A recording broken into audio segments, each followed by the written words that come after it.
Let's go!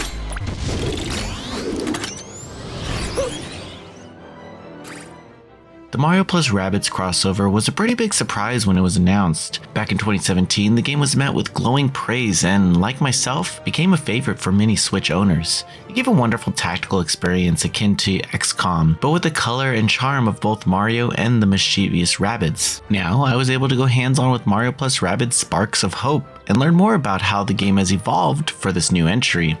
In terms of presentation, Sparks of Hope is beautiful. The colors are vivid, the environments are detailed and varied, and the music is incredible. Instead of the stage format used in Kingdom Battle, Sparks of Hope has a more open world design, allowing you to explore entire areas and complete side quests at your leisure. The areas are very well crafted, giving tons of things to do, like puzzles to solve and secrets to find. They've implemented a better fast travel system to get around, which was a minor complaint for me in the first game, since they are using a more open format to the areas instead of being segregated into chapters.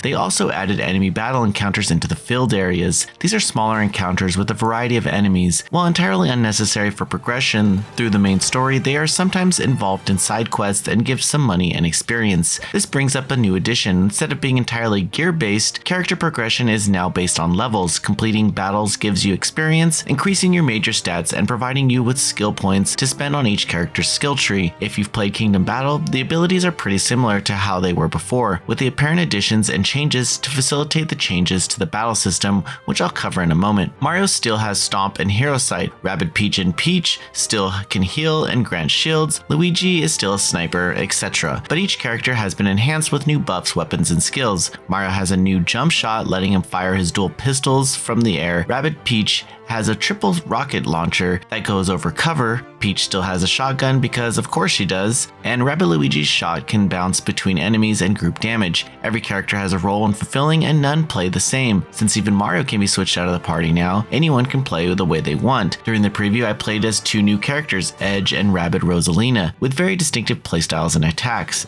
Edge uses a sword, can dash multiple times, and has a powerful counterattack, making her great for close range. Rabbid Rosalina uses a machine gun for tons of damage and the ability Inui, effectively making enemies skip their turn unless they take damage. Now there's a lot more new here. Starting with the battle system itself, battles are no longer grid-based. Each character can move along a circular radius from the starting point and move inside the area as much as they want until they attack with their primary weapon. The freedom to move to setup, switch to another character to team jump, and then switch back to the first character to carry a different direction is fantastic. It's far from the only example of the freedom you can have with this new system. To complement the movement, we're giving counters for how many actions a character can take per turn. You have dash points, team jump points, and action points. While you can typically use only dash or team jump once per turn, some characters can spend skill points to gain extra charges for these actions. Action points govern your use of skills, sparks, and primary weapons. Each character has 2 actions per turn, meaning you can't do anything and everything during one turn. Since I mentioned them and they are in the title, what are sparks? Well, they are effectively your gear for your characters. Unlike the first game, you don't purchase new weapons for your team since their stats increase via levels and skill tree upgrades. To avoid variety in place of weapon upgrades, we are given sparks,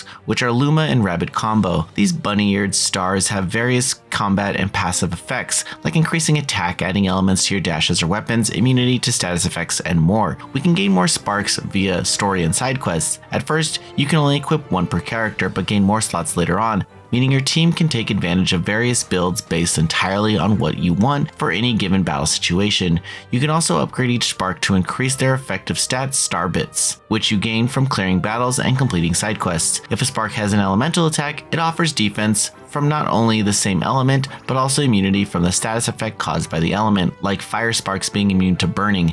Enemies also have resistance and weaknesses, which you can view using Beepo's scan during battle preparation and combat. During battle prep, you can switch your party, change equipment sparks, and upgrade your characters and sparks, letting you adjust to what you need for any battle you encounter. Sparks of Hope is all about freedom, and they do a lot to grant you that. The last major thing I want to mention is the status effects. Kingdom Battle had statuses like Honey, which stops you from moving for return and bounce, which throws you in the random direction. Instead of using these again, Sparks of Hope made all status effects based on elements like fire causing burning, water causing splash, replaces bounce, and ice causing frostbite, which replaces honey. I feel like a small amount of charm was lost with this change, but it fits the theme of Sparks better, so it's not a total loss. However, I did notice a lack of explanation as to what each effect even did.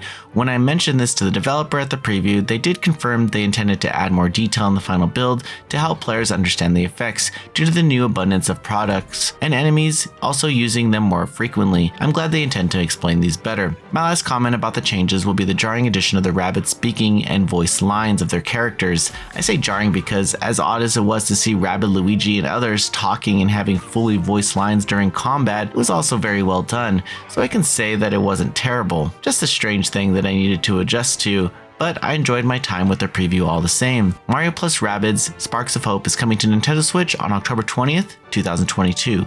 Thanks for watching. Please read the full preview at noisypixel.net. Noisy Pixel is run by a group of gamers who work hard to deliver news, reviews, previews, and more. Please subscribe to keep up with all our future content.